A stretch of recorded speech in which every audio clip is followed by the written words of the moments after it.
Hi, today we are going to register for Storyboard That, and I'm going to show you how to do that. You do have the instructions posted on Google Classroom right here, but for those of you who like to actually see how to do this, this video is going to be very helpful. So if you were to click on this link, something like this would pop up, and it gives you step-by-step instructions on how to sign up for Storyboard That. When you log into the website, it's important that you spell Storyboard That correctly, and that you also have the /classroom at the end. So I'm going to copy and paste this into my browser. And hopefully I'm logged out. Okay, so what you want to do right now, if you've never used Storyboard That, you want to click I'm a new user. So what you're going to do here for your username, you're going to put in your first initial, last name. So K Provost. For your password, I would like you to please use your student ID. That way you always know what your password is.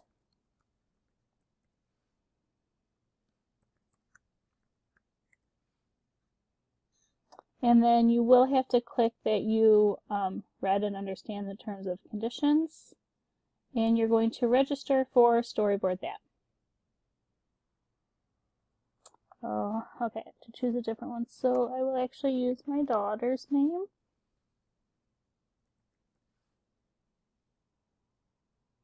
Let's see if this will work.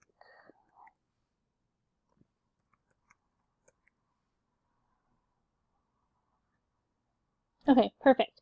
Now, on that piece of paper or the link that I sent to you, the one that looks like this, it gave you my name and then the school access key. So where it says school or teacher name, you're going to please write in K Provost. Oops, make sure my name is spelled correctly. Access key was LOW 152. LOW 152. And then for your name, I would like you to put in your first and last name. That way, because we have people with the same name, for example, we have a couple of Jacobs, we have a couple of Kendalls, I need to know exactly who's making what storyboard. And so I have the access key, LOW 152. Every single one of you should have that same access key. And then your name, which should be your first and last name. For your teacher name, every single one of you should be putting in K Provost. And then I'm going to click Join Classroom. And this is going to allow me then to see your storyboards that you are actually creating. Excuse me. So I haven't posted any assignments here. But what you would like to do, you could watch a video on this if you wanted to, but I'm going to click Create a Storyboard.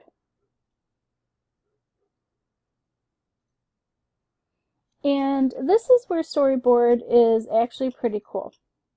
So you'll have the browser up here, which has just so many different ideas to choose from, so many templates to choose from, and background.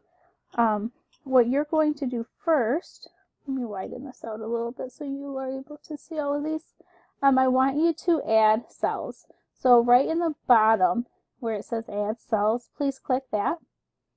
And you are going to have at least 15 cells. So you want to go to the 5x3 and then click change layout.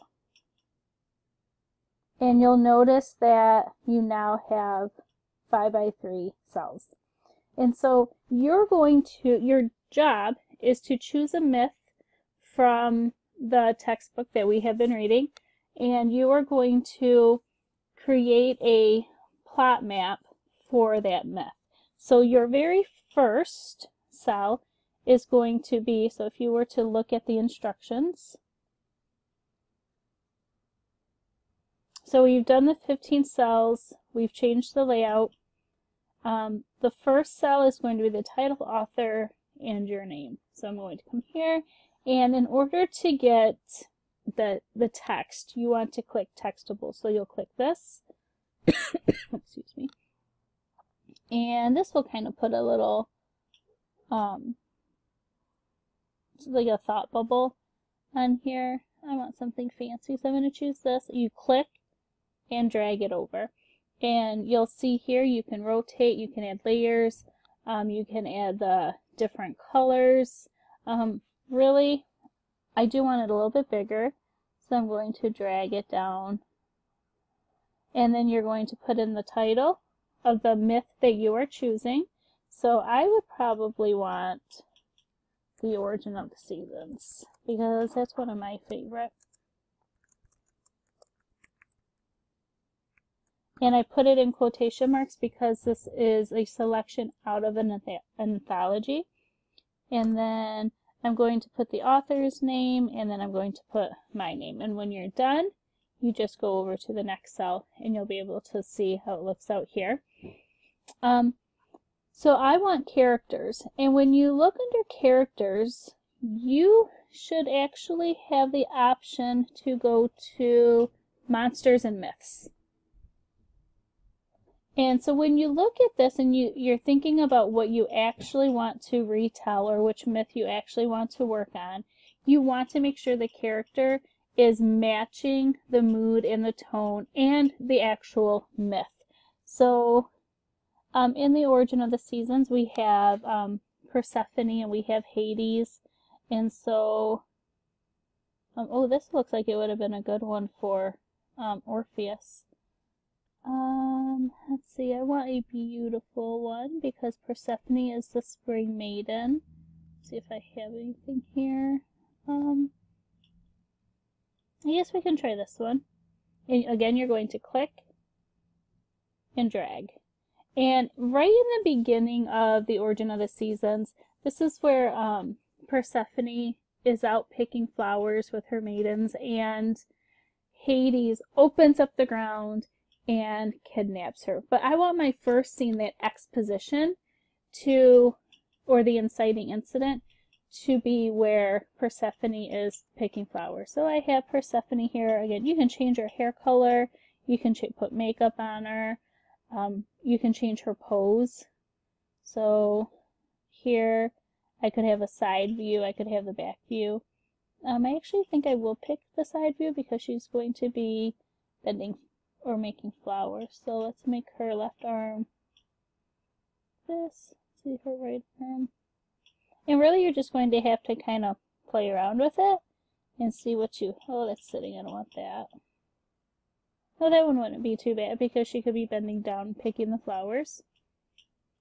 So you'll notice here how Persephone has changed. I want to make that a little bit bigger. And then for the scenes, obviously she's outside. So I want to choose outdoor. And I want something with flowers. So say I'm looking and I just can't really find anything. Right here in the search button, you can click in what you're looking for. So I want flowers. See if anything pops up. Things do pop up. I'm just not sure. Oh, these ones won't be bad. So again, you click and drag, and you can make it a little bit larger. Okay, here's the important part though. You're not just using pictures. You are also using text. So you want to be able to add text into each of your scenes so that I know exactly what's going on here. And so, again, textables, and you can click and drag, and you can put on the bottom. You could also just put it on the top. And this piece right here would be the inciting incident. Your first cell could be your exposition. So I would have the title, would have the author, and then you could actually add the conflict conflict in the setting right at the bottom here. And then you're going to start typing away, telling me about the inciting incident here. And you have 15 cells to do this, but you have to keep in mind that you also need to have the theme. You need to be able to describe 2 different characters, you need an external conflict with evidence and an internal conflict with evidence. So there. When you are done, or when you feel as though you're done for the day, let me go back to my storyboard. There are several things you want to do because it will delete if you do not save. So you'll notice in the bottom right hand corner, you will click save. That will save all of the work that you've been working on. So the title is going to, I'm just going to do mythology. It's not going to go under an assignment right now because I didn't actually create one. And then save storyboard. That way when you log back in, it should be exactly how you left it. Excuse me. And then now that I've saved it, now it's going to be your job. You'll have to click edit to work on it again. If you have questions, let me know and I will help you out. Good luck.